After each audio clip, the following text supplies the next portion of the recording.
Thank you, everyone, for attending today's author conversation with our authors here, Dave and Jim. And I want to thank both of you for taking the time out of your busy schedules and getting up very early in the morning to be with us here, Dave. So we do appreciate that. My name is Matthew, and we're going to go ahead and get started with this next 2022 Michigan Notable Books author conversation. So for the first question, and either one of you can jump in, give us some background on yourself and how you became a writer. Either one. Dave? Jim, why don't you go first? Sure. Well, I was raised in the city of Detroit, city proper, 6 Mile Road and not far from Gratiot. And I was the youngest of seven. My father was a big band leader, a swing musician. And my mother was an artist. The picture behind me was painted by my mother. She captured me in the backyard as a little guy eating lunch.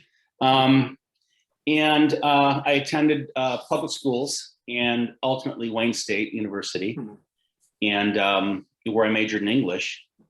And it was during those years that I decided to go to Mackinac Island and work. And that's really what changed, had a huge influence on my life. And being raised in the city as well had a marked influence on who I was and what I ended up being. I think it was a great foundation for existence and thinking and survival. But in a nutshell, city boy, worked on Mackinac Island for the summer, and that's where I met Dave. Oh, how did you become a writer, though, Jim? Yeah. You forgot the actual question. Yeah.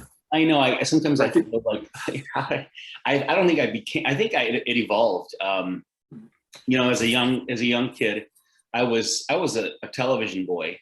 We watched tons of TV, and that's the way it was in our household. But I also read, and my choice of text was comics, and that led me to read comic books. And along the way, I used to love reading short stories, especially horror. And from that point, I began to think more and imagine more. In school, I enjoyed writing, loved writing stories and sharing them with class. And I got a kick out of it because when I would read them, whenever I'd finished reading, I loved getting laughter and clapping. And that excited me. Most of my stories were funny and humorous. Yeah, thank you. Said you loved it. No, I think those formative years for writing were, adolescence, those teen years. Junior high, started writing for our newspaper, our junior high newspaper, and I did comics as well. And then in high school, I wrote for the high school newspaper, which was a charge. I enjoyed that very much.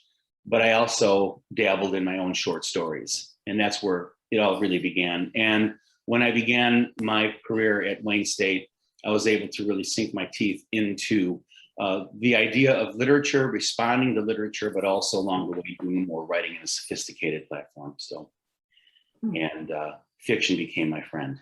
Well, what's your job now? Yeah. Well, I'm a teacher. Sorry, I don't mean to take over for your interviewer role. That's fine. No, that's a great question, Dave. I teach creative writing, junior high level, and it's a joy. I've been doing it for a number of years, and the exciting part of that is watching my students grow, and with the expectation that they become the best writer or writers that they can be, and out of a devotion and love and a willingness, not feeling forced. And I tell them, what I love is to find the writers who really have that, not a natural talent, but the desire to create something from nothing. So. Then we're here. Excellent. Thank you so much. Yeah. Dave? Yeah. I grew up in Milford, Michigan. Went to the University of Michigan. and was lucky enough to spend my summers on Mackinac Island. Always interested in writing and reading. Had pretty literate parents, and there was always a lot of books around the house. When I went to Michigan, I majored in English, and I studied screenwriting and playwriting at Michigan, and it was just always something that I loved to do, and I think it was just something I had an aptitude for. So of course I had to lean towards it when I went to college, because I don't know, this is kind of a cop out, but whatever. I was like, there's something I can do. And definitely made college easier. And then when I got out of school, I moved to California, to Los Angeles, and started working with my brother in video and film production. And it was a perfect fit, obviously, because I had studied writing and the craft of television. I became a TV editor as well. So I was editing, writing, and directing a lot of the segments that we were doing at our company, we did a lot of work for HBO and Warner Brothers and Universal Studios. And all of a sudden I was immersed in that type of writing. But I didn't write. I mean, this book, which came out last year, The Dock Porter, was the first novel I've ever written. And, so I was definitely a late bloomer when it comes to that. But it's always been something that's been in my blood, and it's also been writing anyway, not novel writing, but writing has been partially how I've made my living, because I'm a creative director, sort of by trade. Very good. Yeah, because I know the book is wonderful, well received by numerous libraries. And people just love Mackinac and that whole area. So you sort of answered some of this, or both of you have. Why do you write, and what is your writing process? We can start with Jim again and go back to Dave. Well, I mean, I write because I want to project myself into a different world, but I love developing character. I really enjoy the idea of creating something that will be readable for others and enjoyed by others, but also that key takeaway is somehow, some way, through my writing, that they may discover something about themselves or others. I love the idea of creating something that's going to attempt to make connections with people. And for me, that's one of the primary reasons I write. In addition to having this passion for wanting to do it. That's key, I think, for anyone to play music or to create pastries or write stories. It's not at the same time. Yeah, I know. Well, okay, could be interesting. It could, but there's a willingness. I mean, that's the beauty of writing. You're not driven by anyone else to do it. You're self-driven to do it. There's that desire to want to move forward with abandon and with no one expecting you to do it. So I write because I'm compelled to write and to think. And I think that's basically it. So do you have a set pro? Go ahead. Sorry. No, I was just going to jump in about that, because you asked about the process, which I think is kind of interesting.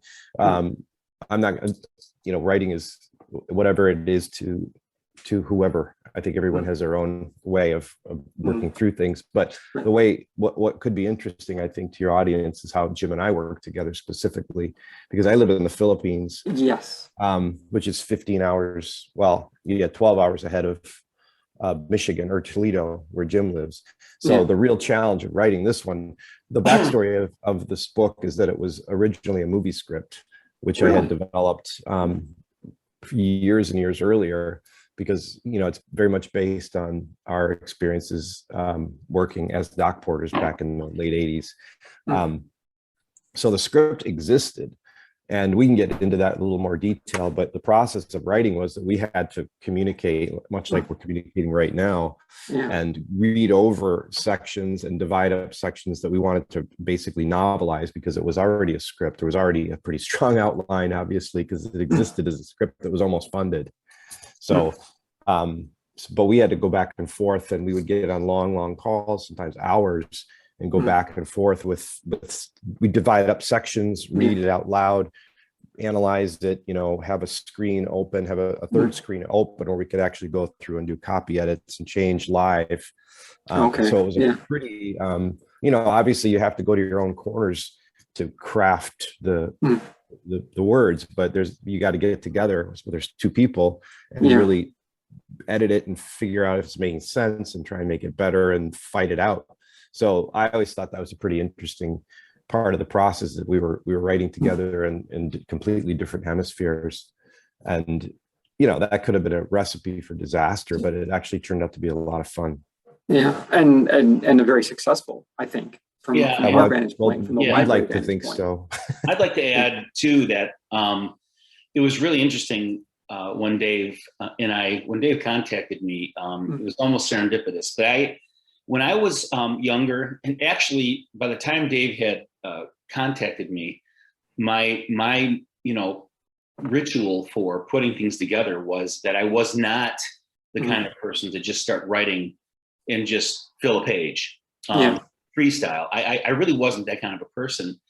I love to write things down first, and whether I was plotting it or outlining it, whatever you want to call that, I'm used to setting a vision for myself and then meeting that vision somehow. It's exciting, and you can change it along the way.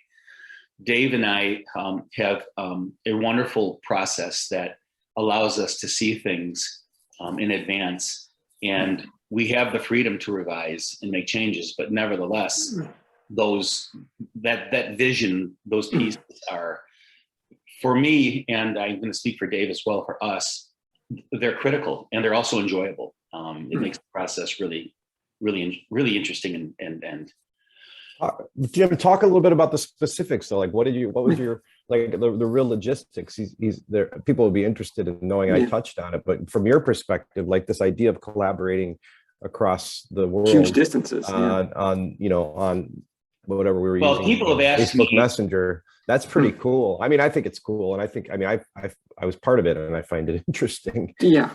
Well, we're successful at it. I think it's because we have diligence, and again, there's a willingness.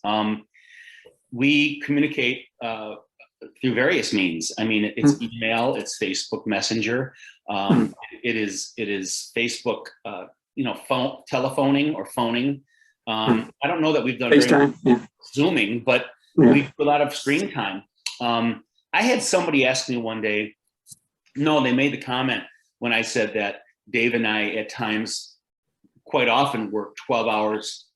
Actually 13 hours apart, depending on daylight savings time. And that person said, well, but it's still digital. And I said, it doesn't matter. I said, he is waking up at a certain time. I'm going to sleep at a certain time, and to meet, to collide, and to agree, that in and of itself is effort. And so we have to create portions of time to work in those confines and to generate creativity, and also to bounce ideas off of each other.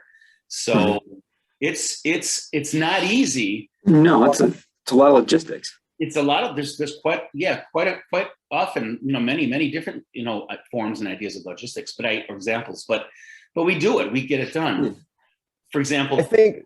Yeah. Well, I was just going to say the other part that may be interesting to people is the specifics, the specific tool that we ended up, it's pretty obvious, but using Google Docs is a game changer for writers, obviously, because you can work together on a universal document. You always know what version you're on, but there's even things like versioning, like a lot of logistics that you just wouldn't think about. Like if you're working by yourself, you can be as messy as you want because it's your mess.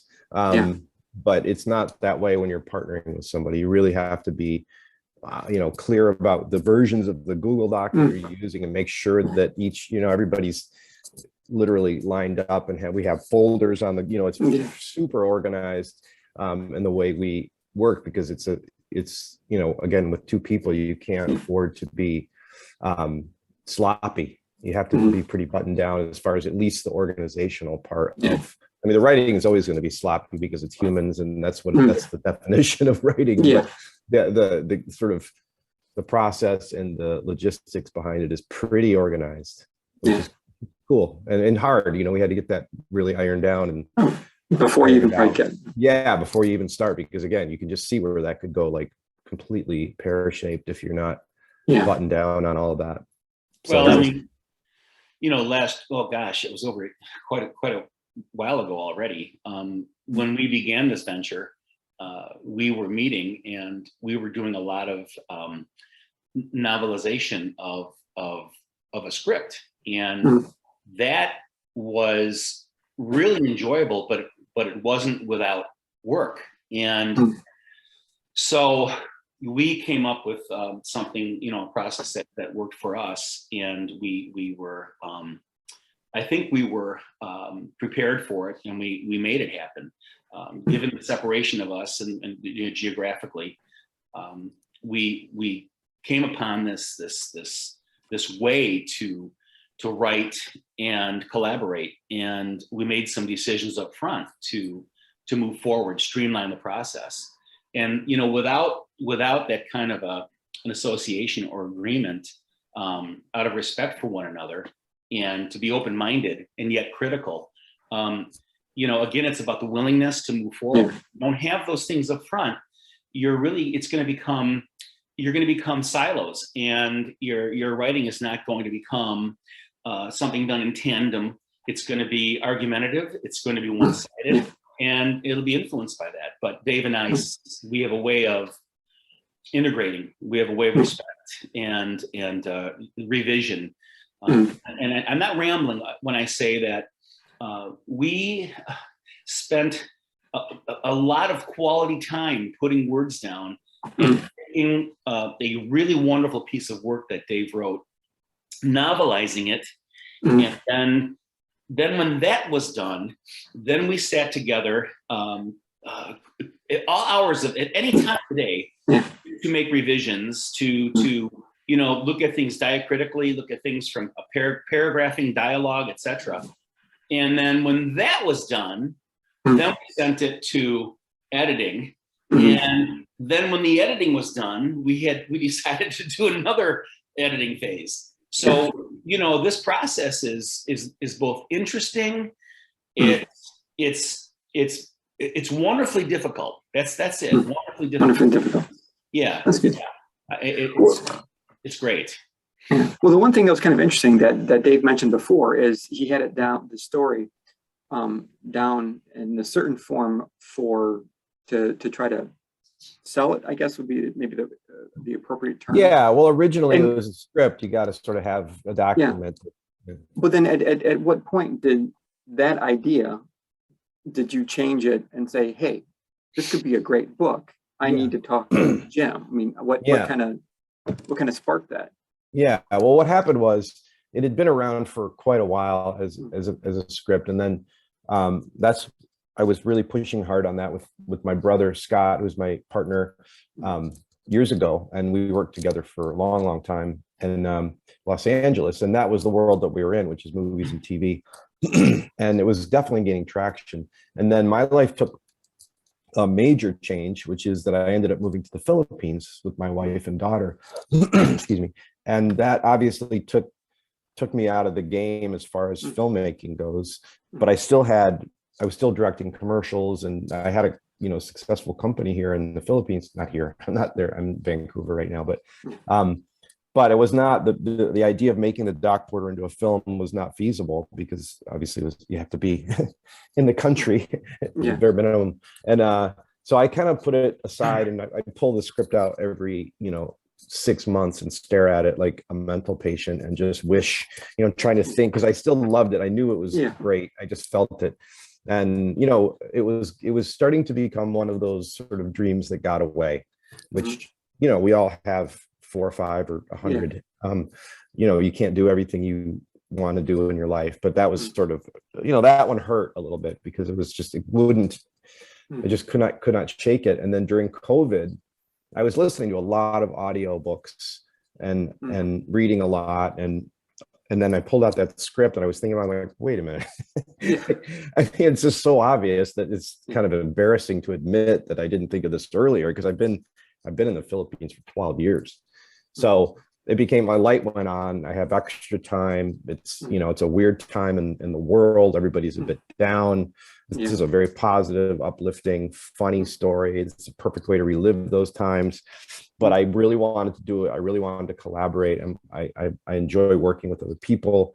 And, that's when I reached, really, like, I hadn't spoken to Jim in quite a while. And just, he called me, which just, he was probably, I think everybody was reaching out to old friends during that time, which was great. And, it was just such a strange time. And anyway, he reached out to me unexpectedly. And I was literally at the time thinking, I really want to collaborate with somebody on this. And Jim had been someone that I had been thinking about for that. So it was kind of amazing that he reached out when he did. And he was like, I just want to work. He had some ideas about some Mackinac stories, and we don't need to go into specifics about that, but he's like, basically the question was asked, do you have anything that we should work together on something? I'm like, yeah, as a matter of fact, I do have something. I have the perfect thing. And that was like, ding, ding, ding, ding, ding, ding. It was just on. So that was pretty crazy. But I really, the short version of that is, I think COVID was the real impetus to do something for that, with that great story. And it's also, kind of cool to think that something great came out of that, lousy time. It really did, I think, turn the whole thing around, at least for me. And I think Jim feels the same way, that time ended up being put to use, to do something beautiful and meaningful for both of us. And Jim and I we're old friends. We worked together on Mackinac Island. So he was the perfect person. I'm sure that was going to be one of your next questions. But anyway, that's sort of I would say the genesis of how, it's like, that's act two of how we got this thing put together. Well, then as you're both of you are beginning to actually, work together on this book, and you have this idea, and you're starting to turning it into the book itself. I know it kind of leads up to one of the next questions. As you're working together, were there, themes that you both identified that you wanted to have run through this book for both of you? Since it's, they're two authors, you had to do this, kind of give and take. I mean, what do you both see as important themes that you wanted to convey? I mean, Jim, you can jump on this one, but I will say that a lot of those themes were inherent in the script, and that it was a story about a time that we both experienced, and we both loved it for the kind of, different reasons, but there was a similarity, and I think a common excitement and love for the job and the island and the people that we worked with, that had to be I think the North Star of the whole project was friendship and love, and celebrating also the magic of that island, because there's something about it that's very difficult that's never been, in my opinion, had never really been expressed from the perspective of the summer, not even the summer worker, because it's touching people that are, that really know the island well, but from a little bit from an insider's point of view, and but a unique perspective from someone who's working on the docks. But Jim, talk a little bit about that. To me, that's sort of like an overarching theme, but you'll go into some. Well, no, I think that Jack, our protagonist, what's interesting about Jack is Jack's really a complicated character. There's a lot of internal, there's joy, but there's suffering. Jack, there's a lot of times Jack is filled with this idea in his life of existentialism, his existence, change, abruptness. What is my purpose? In addition to his friendships and enduring friendships and his desire for happiness, Jack is doing some soul searching. And I believe that in and of itself is what appeals to quite a few of our readers, is making connections with a younger soul who is of college age, and not necessarily college age, but younger, and making, coming to terms with his or her, in this case, and anyone, this person's existence and purpose. So what I love about our protagonist Jack is that he's very human.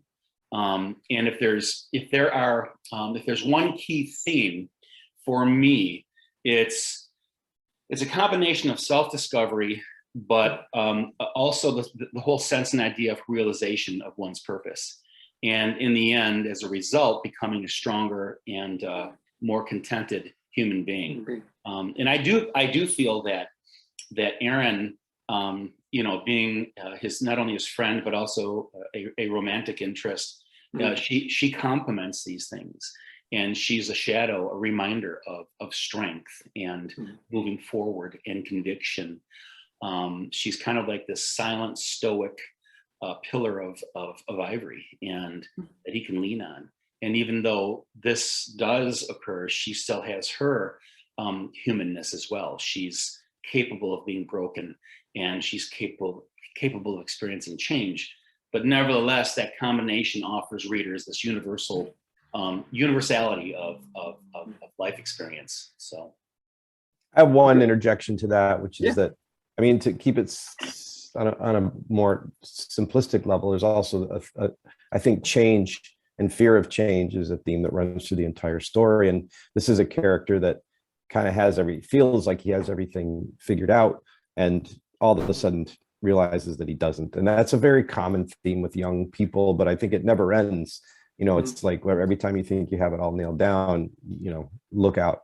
And that, and Mackinac represents that beautifully. I think that's why it works so well set on that island, because that's an island that has managed to resist change, but there's always this tension on the island. I'm not even talking within, but also on an exterior level, which is the island is a very fragile place, and we all of us that love it fight to keep it the way it is, because it's so rare, that a place can be sort of in a certain time, without cars and all that.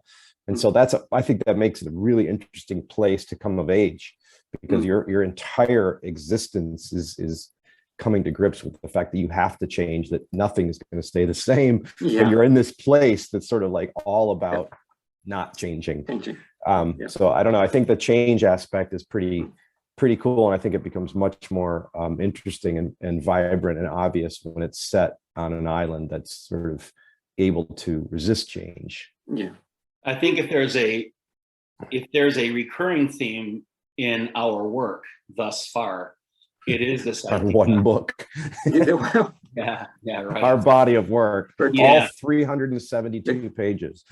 Well, and the piece, we're also working on new things, but I mean, I do think this notion of change is inevitable with everyone. It's just how we approach it, how people are able to see it and reckon with it. And that's what I like about the Dot Porter. I think that it is about, to a degree, approaching change. For many it's difficult, and if there's some hardship involved, but in the end, there's a way that Jack and Aaron and some of the other characters, and I'm hoping the reader can better see and experience this idea of approaching change and getting out of it, being different as a result. So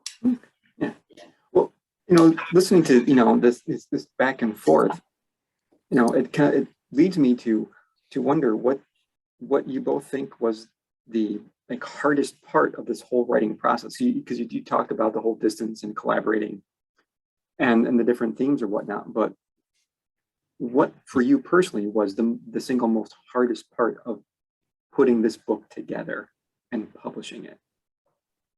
Well, I'll jump in. For me personally, I mean, I think as we got right close to actual, because we did the whole thing, it was all self-published. We did bring in some talented copy editors, not like publisher editors, but specific line editors to help us, Jessica and Dan. But I think there was a point of tension as we got close to actually, because with Amazon, it was all published through Amazon. Once you upload the thing and say go, it's like available, and it's Yeah, pretty it's done. freaky, man. Like there's a point where you're like, holy crap, like wait a minute, these people are gonna actually like pay for this thing and read Yep. it. We better go back and look at it again and again and Mm. again and again.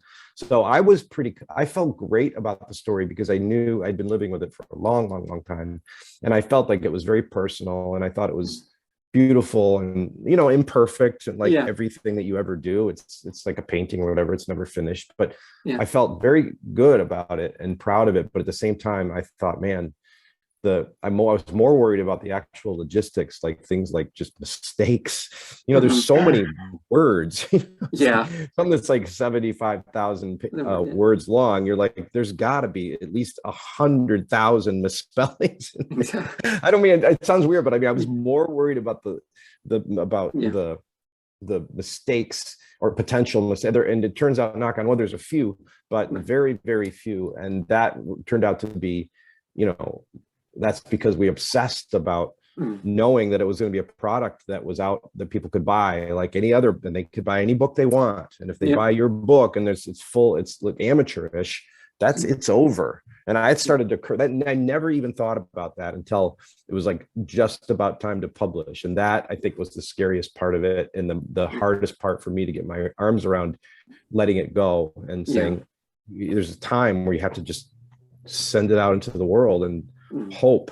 You know, we did everything we can do to make it good, but when you self-publish and you don't have a publisher backing you up, that's what they do, is they go through these things with a fine-tooth comb and make sure that there are no, that it all makes sense. And it's pretty big to get your brain around. So that for me was the hardest part. The writing of it was hard, but it was very enjoyable. Okay. Jim? Well, I mean, in this world of art and, creativity, you've got this, what's this? I always think of it like this color spectrum from hot white or cold white to hot red. Yeah. A wide range of reader or readers. And what really comes to my mind when it comes to this wide range of reader and this idea of subjectivity is to write something that's going to somehow fit in the center, so that the writing is clear, the writing makes sense, the story is told. The difficulty, I believe, in any pursuit of this type is making sure you have the story, making sure that you have a plot that is sufficient, making sure that your characters are developed sufficiently, and the action around them helps to advance plot. I think these are the things that, when you're creating a work of fiction, they're absolute, they're constant. The level of the writing is one thing, the revisions, the phrasing, word choice, line edits, paragraph edits, et cetera, those are definitely something to be mindful about. But my difficulty, my excitement, and also the difficulty behind a lot of this is making sure, and Dave and I are on this right now, is making sure that we have the story and of being mindful of characters that are developed, and that the action around them, lead to generating this notion of plot and story. So people have, some people may not realize that, when you want to set out to tell a story, you've got to be, your conviction's got to be there. Your willingness has to be there, because if you don't love it, you're really not going to, you're not going to create anything. And so for me, the difficulty in a beautiful way, the only difficulty is in making sure that we have the characters, the action, the story that's going to move forward and keep the reader turning the page. Did you ever have an issue or a problem or a fear of no longer being able to see it for fresh? Because that happened to me too, which is when you go over something so many times, it stops being a book and starts being like a bunch of words, which sounds odd to say, but I mean, you can no longer be objective about it. And when it just, I don't know, did you ever feel that, Jim? Like, I'm just asking you about a specific thing. Did you ever feel like I can't like process this big of a project anymore. Too close to it. Yeah, I think that's normal. I think that's human. I think that's when we have No, I'm not saying whether or not it's human. I'm saying, did you ever feel that? Did you personally feel that? Ever have that fear? Because I definitely did. Yes, unequivocally, yes. And again, the reason I'm saying it's human, it's natural, and that's when we take a step back and give our work a time to rest. It can be very scary when you are 192 pages in and something happens where you're overwhelmed and there's this sense of panic. I'm not going to speak for Dave, and he's actually implying that he's been there. I've been there as well. I'm not a machine. And I do look at the page, and I look at the pages, and I can sometimes I feel like I want to run away, but yeah, I don't run very far because, and neither does Dave. we love that. I'm speaking for both of us when it's fun. We love our babies. We love our words. Yeah, it's fun. Yeah, but it's a little nerve-wracking towards the end.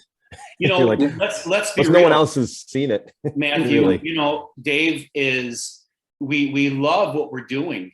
And we also, as everybody else in this world obviously has, we have lives. We have family, we have obligations, we have, as anyone, we pay bills. Yeah.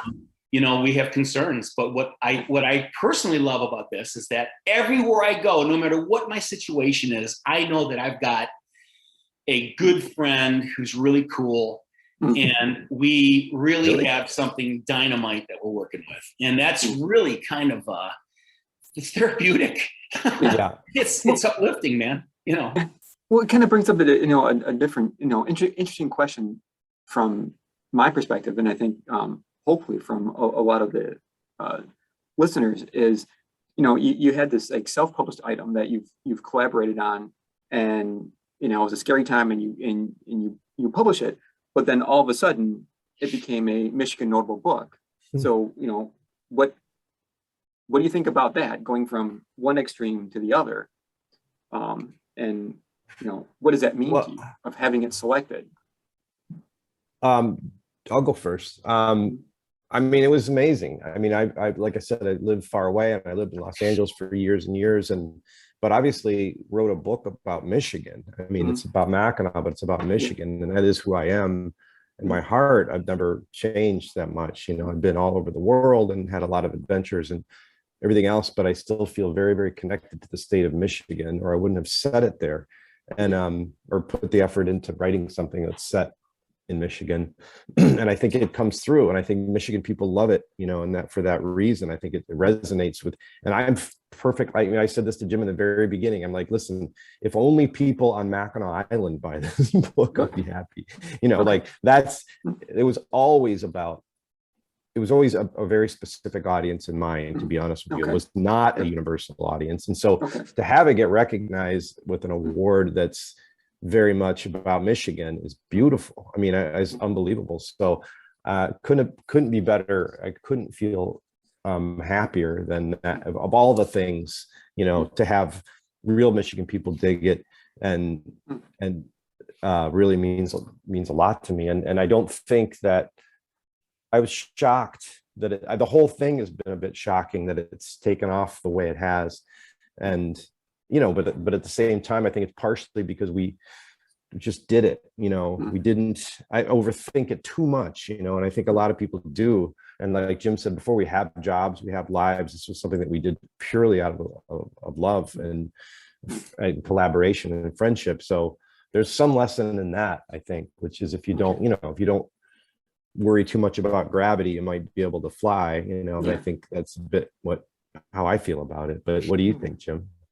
Well, no, I've said Michigan notable, to focus in on the Michigan notable books part of it. Yeah, let me get there. I've said this to Dave before. The writer Tim O'Brien wrote an essay called the Magic Show, and it's creating something from nothing. We didn't create something from nothing. We actually created something that existed that was really cool. However, we novelized it.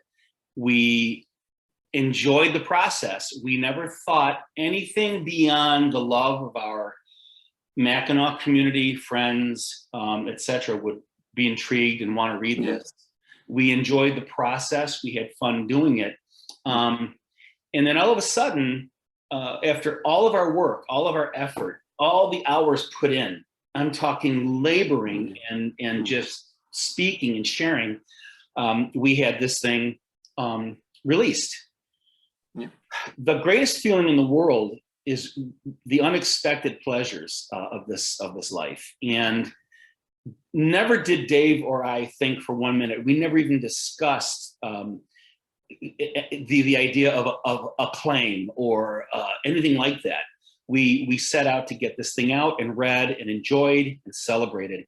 When this happened, when the notable achievement occurred, I was flabbergasted. I didn't understand really how to respond, because honestly, for the first time in my life, something happened to a degree for Jim Bolone from the blank page. So, even though we had a script to work with, what we did is we created something that not only did people begin to read, but we were notified that we were being recognized by a group as sophisticated and celebrated and as wonderful as, the Library of Michigan.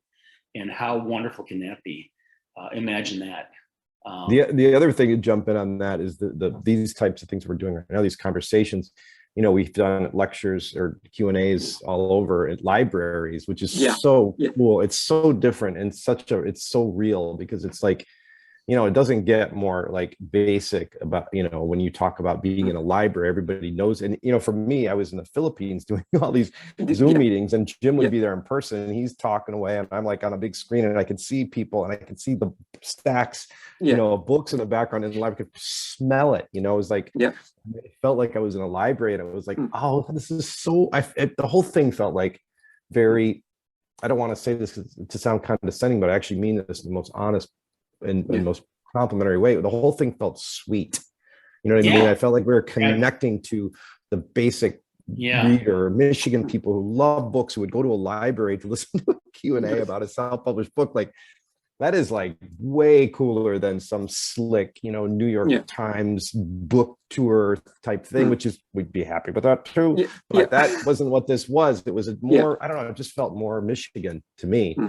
And I loved that aspect of it, and I still do. That's why I loved having these conversations about it, because that's another thing that we got out of it. It wasn't just that the book got recognized, but that we got to talk to people about it. We had these things are not a burden. They're a lot of fun, because it makes you think. And people ask questions like you're asking that are like thought provoking. And so I think the act of talking about it, I mean, the award led to all of this conversation, which stimulates more thought. It's great. Yeah. Well, since you mentioned before, and both of you, you wrote this book with a specific audience in mind. When you are speaking to others, why do you think, particularly those people who even may not be a Michigan resident, why should they read your book? Jim, you want to go? I definitely have thoughts on that, but you go first. Well, no, I want to real quick. I'd like to just go back for a moment, and what was intriguing to me was the selection committee for the library, and the group of people. I was very pleased with of course, their decision, and then the company of authors we were mixed in with.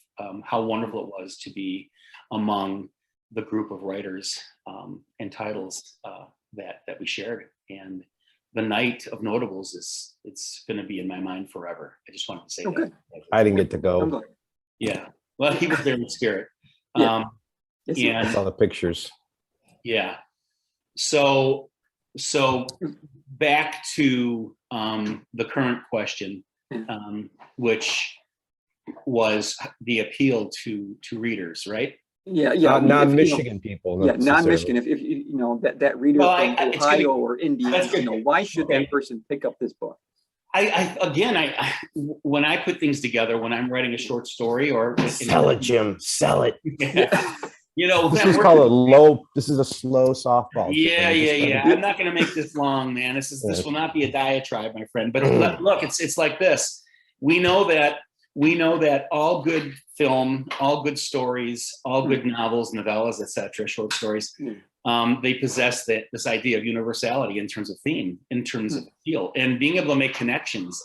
For me, as a writer, for me as even an educator, teacher, it is about working to make connections with others. I don't think we should write with this whole idea of constriction and expectation. I think we should write because of our hearts and souls. But as a result, I do believe making connections with people and their situations, universalizing those identifications with theme. That's what I like about this. Even though this is a book set on Mackinac Island, it's a Michigan novel, I do believe that we have universality in terms of development. We have universality in terms of character.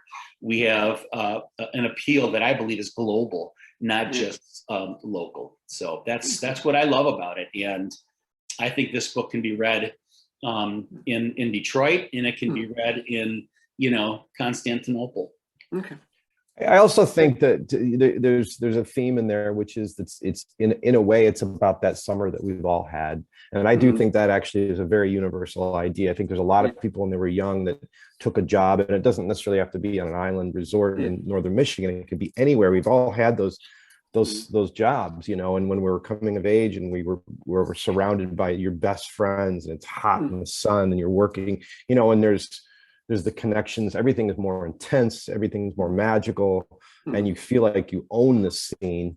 And it could be a book about garbage men. It could be a book about fishermen. It could be a book about women that are, it's really not pinned to a certain place and a certain job. But I do think the reason why people that don't know anything about the island dig it is they can connect to that idea. That I just think that we've all had those times in our lives that we just cannot shake. And, that's what we wrote about. So I do think that makes it much less specifically a Michigan story and more of a universal story. And I think it's got a lot of heart to it. And that's what people, and I think particularly in the times that we live in, where we are living in odd, complicated, often dark times. And I don't have any problem saying that's not what this is. There's enough of that out there, and it's all available, and help yourself. This is something that's a little bit different. And I think it's a little bit refreshing in that way. Right. I agree. Yeah. Well, one of the last questions that we have here for this conversation is, who are you reading currently? Is there any particular book or author that's really kind of captured your attention right now as during your daily routine that you want to share? Well, I mean, Jim actually, oddly, which is weird, and I think very impressive, doesn't know how to read. So the fact that he's able to even communicate with words, I'm always impressed by that. I'm just kidding, Jim. Teaches it. He better be able to read. I'm just kidding. And to all his students, it's a joke. Dave, how really, you? Jim, I told you. Tell us, what are you reading? I told you never tell He's anyone. going to say Balzac. He's going to say. That was our secret. It's going to be all these deep, and it's going to. But I have to go after him and be like, "Oh, Stephen King." Right. No, Sally Rooney is interesting. Normal People. I thought that was an interesting read. Her use of dialogue is unique and strange. But I liked the freshness of her work. I loved reading for the first time, and it's not very new, Townies by Andre Dubus III. His existence in his life, I think, is a lot like mine, the way I was raised in Detroit. So I kind of developed this kindredness with him as an author. Believe it or not, right now I'm reading Perestroika in Paris by Jane Smiley. And I've been. I knew this was going to happen. Yeah. Exactly what I predicted. Yeah. No, and then I love the short stories by Carver, and I know that that's all I'm going to say. Raymond Carver, I like his work. But Dubus is probably among one of my favorite contemporaries right now. Sally Rooney is fresh. She's young. She has a lot to offer. In addition to the other great authors there are in the world. Yeah. You know, so there's where I am for now. Okay. I'm reading Beale Bailey. Just kidding. Charles Schultz. Maybe you've heard of him. Yeah, maybe. No, I mean, we're working on a prequel right now to the book. Really? Oh, yes. okay. Which is Jack at 11 years old as a paper boy. Same vibe, same voice, same first person narrative. And because of that, I'm sort of looking, I'm rereading a lot of books that I've loved from the past that had a first person narrative and that have, you know, just to get reinvigorated. And one of those that I'm deep into right now that I'd read years and years ago, but I'm rereading it, is We Were the Mulvaneys by Joyce Carol Oates. There's another book called Joyland. It's a lesser known book by Stephen King that I've always loved. It's got it's newer, but it's got a great first person voice. And then the one thing that I just keep doing compulsively for the last 30 years is just read Bonfire of the Vanities or anything from Tom Wolfe, just over and over and over. I don't know what's wrong with me. It's like, it's like comfort food, but I'll always find little aspects. I have a tendency to read books 1,000 times and find, I understand that. Let it, so I almost can memorize it. And there's one other one that I was looking at that I reread recently, and it was really good, and I can't remember. It pops into my head, I'll say. No, it's fine. Yeah, Dave is really good about throwing in wonderful examples from some of that, you know, the choice reading. So especially Joyland, Stephen King, etc. He's really good at taking pieces, flavors of those authors and sharing them with me as well. So I love it. I do have a tendency, I think, to enjoy, I really do enjoy Stephen King. I think, but I think what I like about his writing is not the horror stuff. What I like is his ability to reflect and balance action with internal monologue, and really does a beautiful job of pacing stories. And I think the reason he's popular is that he bounces between what's inside of a character's mind and what's actually happening, and it's seamless. And it's really, I know it's not to many, it's not considered high art, but I think it is. And I have a very mainstream taste in general, which is pretty obvious when you read the top order. But I think it's okay. You know, I think there's room for all types of writing. It is. Well, I want to say thank you to both of you for joining us for this author conversation today. I hope our listeners enjoy this conversation, and I want to thank them for clicking on it and tuning in. Yeah. And with that, are there any kind of passing words before we wrap up and let you get back to normal daily lives? My cereal, which and is coffee right over there. Yeah, I have cereal right there and coffee over there. I'm just staring at it. No, I just thank you very much for arranging this. It's a blast to talk about the book. Obviously, if there's anybody out there that hasn't read it, it's available on Kindle, paperback, and Audible, which I did the narration for. And the Audible version is awesome because there's music, there's sound effects. I went to the island and actually recorded the clip clops of the horses. So it's it is immersive. Awesome. It is extremely immersive. I think it's the best audiobook there is. The best self-published audiobook ever, because my background is an editor and a director of film, and TV, so it's very cinematic. So I'm pitching it right now, but it's great. But I also so it's available out there, and the only other thing that, you know, if you're an aspiring writer, there's never been a better time to write a book. Make sure you take the time to plot it, you know, to figure out I think it's important to think about what you want it to be, but the tools are out there to self-publish. And we are big advocates now because we designed the cover, we did everything on it, you know, and that was very difficult, but also very satisfying. So, you know, something you can't do with movies as much because it takes so many people, but with books, you know, you can write your book and get it out. And, if you want to do it, you definitely should. Yeah, I'd like to say on behalf of Dave and I, thank you to you, Matthew and Melinda, and the Library of Michigan for recognizing our work. It means You're welcome. loads to us, and Definitely. very, very appreciative. Overwhelming. Thank you so much. Good.